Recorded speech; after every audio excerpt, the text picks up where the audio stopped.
ECW, ECW, ECW, ECW, ECW. One Night Stand is the month, and welcome to the month of June. This is your Digital Super Saiyan 3 back here with another video. Welcome to my review of my June pay-per-view. For the month of June, I chose to do ECW's One Night Stand 2005.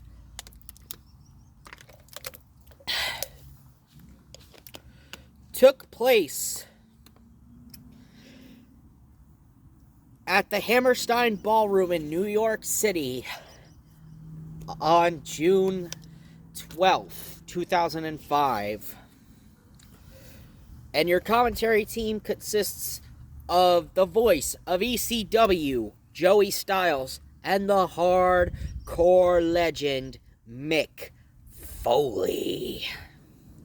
What a duo this is for this ECW reunion show as we are here, as this is a big return for ECW. And this, although this may be their one night stand, it is definitely a return indeed.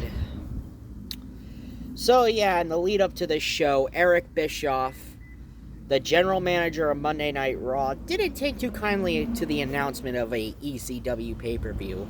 And instead, he's willing to do whatever it takes to kill ECW once and for all, leading a crusade of both Raw and SmackDown superstars to kill ECW once and for all. But all that aside, we get our opening. But anyway, the way this pay-per-view opens, we open with Joey Styles being announced and he giving the opening address. And he's given the opening address and he introduces his partner Mick Foley on them calling the action for this show. And we get into our first match.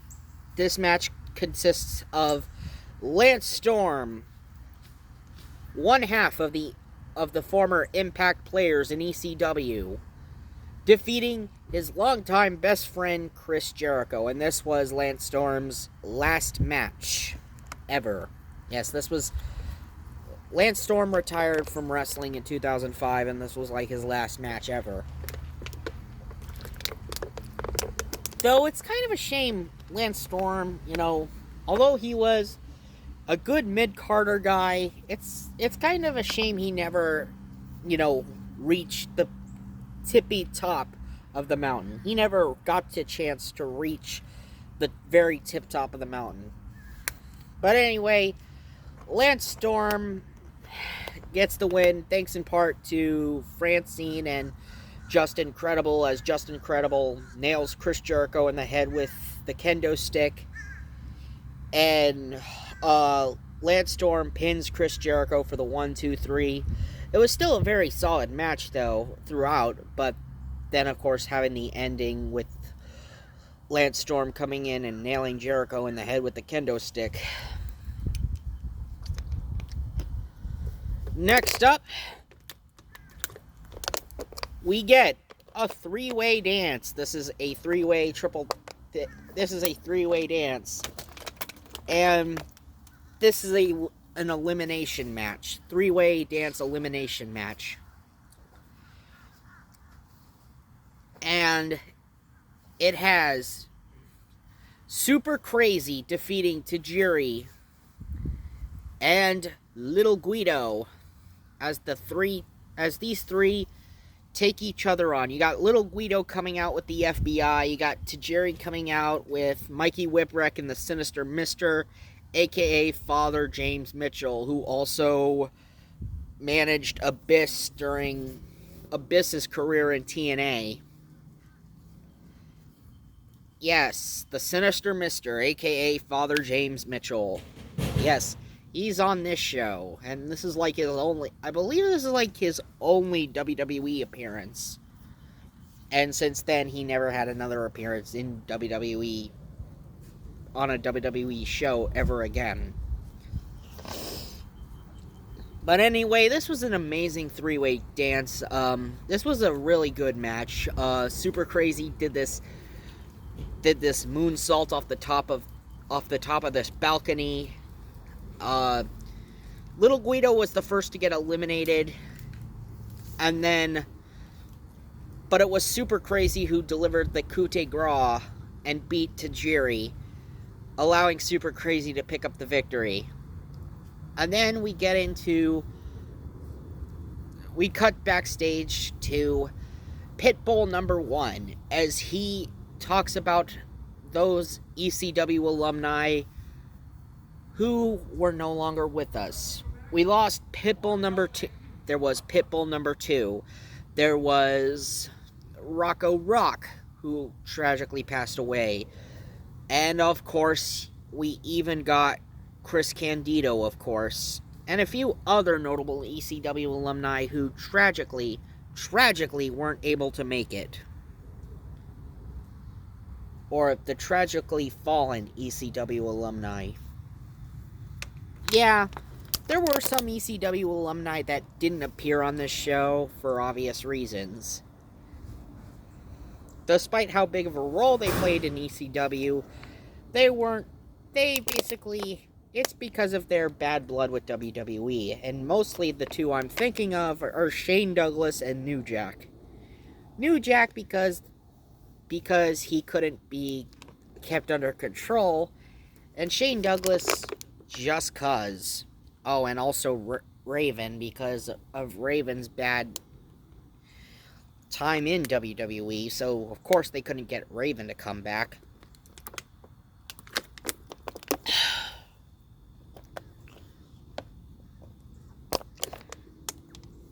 But soon,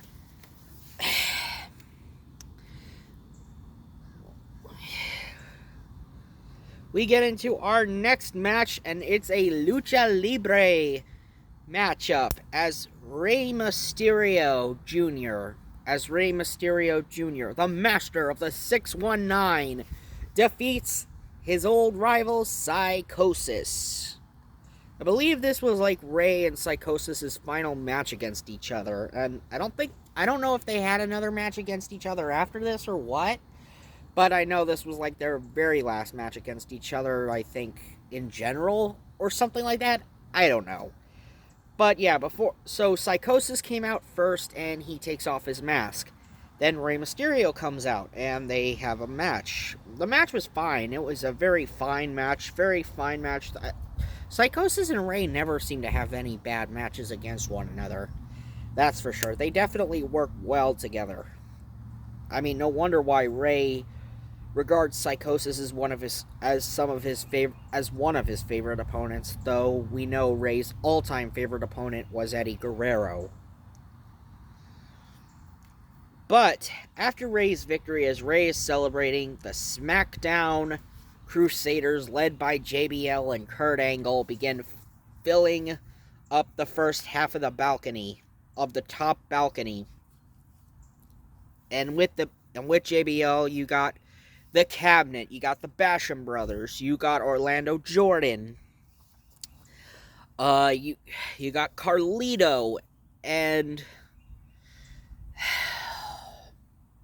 Matt Morgan, obviously, as you see the SmackDown guys start to file in to the Hammerstein Ballroom up to the top of the balcony.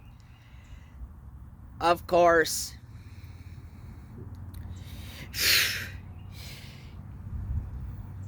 we even see them begin to take the microphone, and of course, the fans were chanting, "You suck dick" to Kurt Angle. Yeah, you're hearing that right. The fans chanted, "You suck dick" at Kurt Angle, and Kurt Angle's saying, "Well, you know what? Your mother taught me how." Yeah, that was actually one of the best Kurt Angle comebacks I've ever heard. Oh, and JBL, and he begins ripping apart the ECW fans, saying that saying that, that anything, that if you slap JBL on the moniker, it will sell out. As JBL is talking about how successful he is and how, that if you slap him on the marquee, it will sell out this place. And there's a reason why, and he thinks he's the reason why the Hammerstein Ballroom is being sold out for this show. But no, out comes an injured Rob Van Dam and his manager Bill Alfonso. So yes, earlier that year in 2005, Rob Van Dam got injured. So yeah, he has a knee brace on his knee, and he's not able to compete. Van Dam grabs the mic and he says, "Whew, this feels good. You jackasses up top had nothing to do with the success of ECW."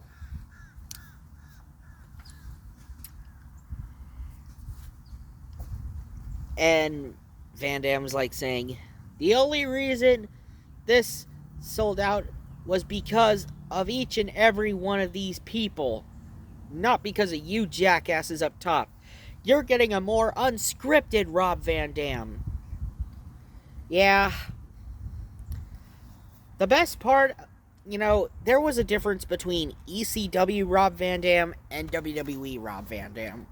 WWE Rob Van Dam, they really have him just deliver really one-note promos. Well, in ECW, he was off the hook with his promos. Yeah, Van Dam in ECW, he was a great promo guy in ECW, but then for some reason the WWE, just wanted to make his promos more one note.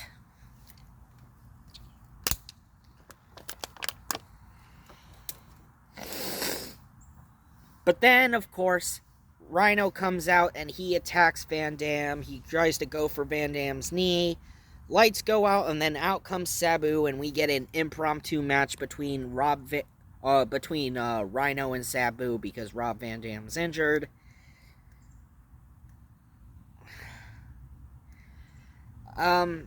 This was okay, I guess. Sabu ended up hitting an Arabian face buster after help from Rob Van Dam and Bill Alfonso. Like, Van Dam did this baseball slide with the steel chair on his injured knee, while having an injured knee, mind you, and nailed Rhino. And then, with the help of Bill Alfonso, they set up a table, put Rhino on the table, and then Sabu hits an Arabian facebuster via steel chair. 1, 2, 3, Sabu gets the victory, and now we get to see the Raw guys file in as the Raw Crusaders, led by Eric Bischoff and Jonathan Coachman. And Jonathan Coachman has an ECW shirt with the ECW logo scratched out. And you see Edge, Christian, Tyson Tomko. Yeah. I believe that was Tyson Tomko, and I forgot who else. Oh, yeah, Rob Conway, I believe. Yeah, some of the Raw superstars are here with Eric Bischoff.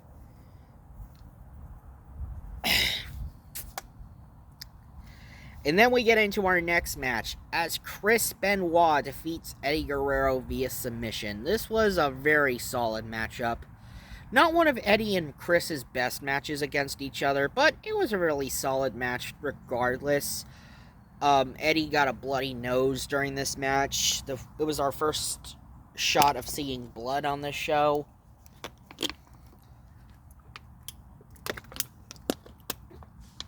And Chris managed to get the victory, putting Eddie in the crossface. And Chris Benoit is your victor. Very solid match. Nothing more to be said here. And of course, the SmackDown and Raw superstars are applauding Chris Benoit's performance, despite not being happy with him participating in this event.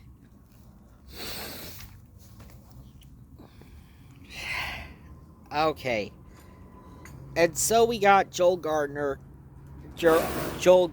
coming up to Eric Bischoff, and he's asking Eric Bischoff for a job. And Eric Bischoff says, "First, hold my beer." And then he said, "Hell no. Now give me back my damn beer." And Eric Bischoff says, "I don't want to see any of you people around Monday Night Raw or any Raw shows for you guys liking ECW." And yeah, he berates the ECW faithful just for them liking ECW. And then they cut away showing memorable moments of ECW. Yes, they basically do this throughout the show. They've showed classic ECW moments all throughout the show.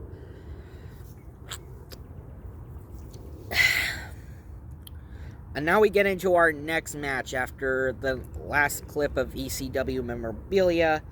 We get Mike Awesome taking on Masato Tanaka in the match of the night.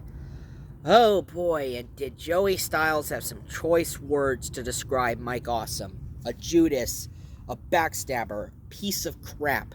So yeah, if you people who didn't watch ECW during the time period, to the younger viewers, Mike Awesome was the former ECW champion. And during his championship run, his world championship run of ECW, he violated his contract and jumped ship to WCW in 2000, thus taking the ECW championship with him to World Championship Wrestling. And yes, Joey Styles was like, he sold us out, and, he insulted Mike Awesome's payday and everything. Just for more money, because he's a greedy, selfish son of a bitch. And Mick Foley, referenced Mike Awesome's time as that 70s guy and that back chick thriller in WCW as well. But regardless, Mike Awesome still got the victory over his rival Masato Tanaka. And Masato Tanaka had his shoulder heavily taped, mind you. And yes, he was bleeding from the shoulder. And yes, after Mike Awesome won with an awesome bomb through the table as he put Masato Tanaka through a table at ringside.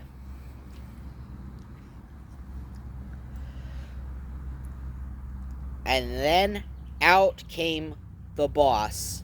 Out came Paulie Dangerously, aka Paul Heyman, the head honcho of ECW. And he comes out, and boy, this is one of the most memorable moments of ECW One Night Stand. Where do I begin? He first runs down Eric Bischoff, saying, "You are in my house now, bitch. This ain't WCW. This ain't Monday Night Raw. This ain't SmackDown. Hell, this isn't even WWE. It's EC fucking W." And then he runs down Edge, saying, "Hide your wives, it's Edge. I got 3 words for ya. Matt freaking Hardy." And then Edge just spat out his beer. Yeah, Edge spat out his beer that he was drinking.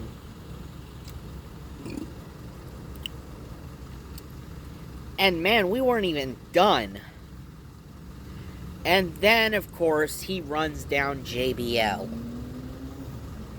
the leader of the SmackDown Crusaders, and then says, "The only reason you were WWE champion for an entire year was because Triple H did not want to work Tuesday.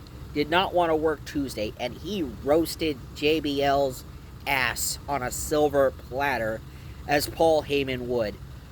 One of the best aspects about Paul Heyman, was the fact that he can cut a really, really brutal promo. And when he goes off script, He went off script hard. And now we come to it. Our main event. It's a tag team match. As the Dudley Boys take on Tommy Dreamer and the Sandman. So, all four of these guys... So, the Dudley Boys come out first, wearing their traditional classic tie-dye Dudley Boys attire. Out came Tommy Dreamer. And then, coming through the crowd is the Sandman. As Sandman is coming through the crowd, he makes probably the best entrance out of everybody in this entire show. So the Sandman comes out, he's coming down from the balconies, he's drinking beer, smashing the beer can against his head, pouring beer down a woman's breast and then drinking the beer out of it. Oh my god. And then Tommy even joins in with Sandman. Oh my god, it was like a freaking mosh pit when the Sandman was making his debut. So before we got into the main event match, out comes the BWO, the NWO parody, but except it's the Blue World Order, as you had the Blue Meanie, Stevie Richards, and Nova. The Blue World Order coming out. And then Balls Mahoney and Axel Rotten came out with a pair of steel chairs. We had a massive brawl on our hands. And even Kid Cash came in to join in on the fray. And then we get into our main match itself. And yes, this match did get extremely bloody. I mean, Tommy Dreamer got busted open. Devon Dudley got busted open. Bubba Ray was busted open. Everybody was busted open. They were all bleeding. It was a massive brawl. It was chaos, and it was just glorious. I mean, after all, this was ECW, after all. I mean, what's ECW without a little chaos? Hell, Francine came down and kicked Tommy Dreamer in the nuts. And then Beulah McGillicuddy came out, and then her and Francine had a cat fight! Cat fight! Cat fight! But even after all of that, the Dudley Boys got the victory as they put Tommy Dreamer through a flaming table. Then after that, the Dudleys were still continuing their beatdown on Tommy Dreamer, and then they tried to attempt to break Beulah McGillicuddy's neck like they did to Beulah back in 98, back during 1998, because yes, the Dudley Boys did break Beulah McGillicuddy's neck back in 1998, but then they are saved by the Sandman, and then the Sandman says, "I need a beer," and then the glass shatters, and then out comes Stone Cold Steve Austin. And Stone Cold Steve Austin coming out, and yes, I forgot to talk about Stone Cold Steve Austin's time in ECW. In 1995, Stone Cold Steve Austin was fired from WCW because he was fired via FedEx package. Because they couldn't find a way to market him in his black trunks. So, yes, before he became the ringmaster, Austin joined ECW. And yes, he only wrestled 2 matches against Mikey Whipwreck, but other than that, most of his short-lived time there was either parodying the likes of Hulk Hogan or parodying Eric Bischoff. And Steve Austin's like, "Sandman, son, you need a case of beer." But before we go and have our beer, I want the whole entire ECW locker room to come out, because what I saw tonight was incredible. Because I got a bunch of violence, thumbtacks, and everything else flowing through my veins.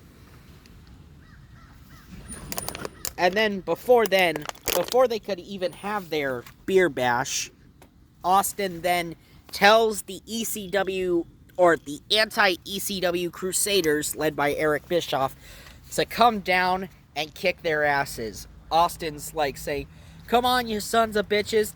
You said you want to come in here and kick their asses? Well, why don't you come down here and try to kick their asses? And so, the anti-ECW Crusaders start coming down to the ring, and we finally get an epic brawl between the SmackDown and Raw superstars and the ECW mainstays. And the mainstays of ECW get the upper hand and beat off the SmackDown and Raw superstars as Eric Bischoff snuck off to the commentary desk. Then Austin's like, okay, bring Eric Bischoff over here. And then Foley drags Eric Bischoff to the ring. Mick Foley drags Eric Bischoff to the ring, tosses Eric Bischoff in the ring, and Joey Styles is like, yes, this is exactly what I wanted to see. Eric Bischoff, without any of his resources, finally getting the beating he deserves. And Eric Bischoff is getting beaten down in the middle of this ECW ring. He gets hit with a 3D by the Dudleys. Chris Benoit nails him with the diving headbutt. And then Ray dials in a little 619 action. Followed by Austin grabbing a microphone, saying this to Eric Bischoff, trying to say this. So, Eric, you just got your ass kicked. What do you have to say about all this? And then Eric Bischoff's final words were, fuck ECW! And then Austin tells the Dudleys to sit him back up, and Steve Austin gives the stunner to Eric Bischoff. And then the Dudley boys just carry Eric Bischoff's prone body out of the arena. And then they come back and everyone is celebrating with Austin as Austin is toasting beer with the ECW alumni. And that is how the show ends. So that was ECW One Night Stand 2005. Final thoughts? Well, I actually gotta say it holds up really well. Sure, some of the matches, one match in particular that wasn't really needed was the Sabu and Rhino match, but I guess why they only included it in there just because Sabu was a mainstay in ECW, and not to mention Rob Van Dam couldn't compete due to his knee being injured. So I guess that's the only reason why the Sabu and Rhino match was there. Otherwise, it was a really good pay-per-view regardless. I mean, if you were curious about ECW, this would be a good pay-per-view to watch on Peacock. Anyway, this is your Digital Super Saiyan 3, and I will see you guys next time as we go back to 1999 with WWF Fully Loaded in July. See ya!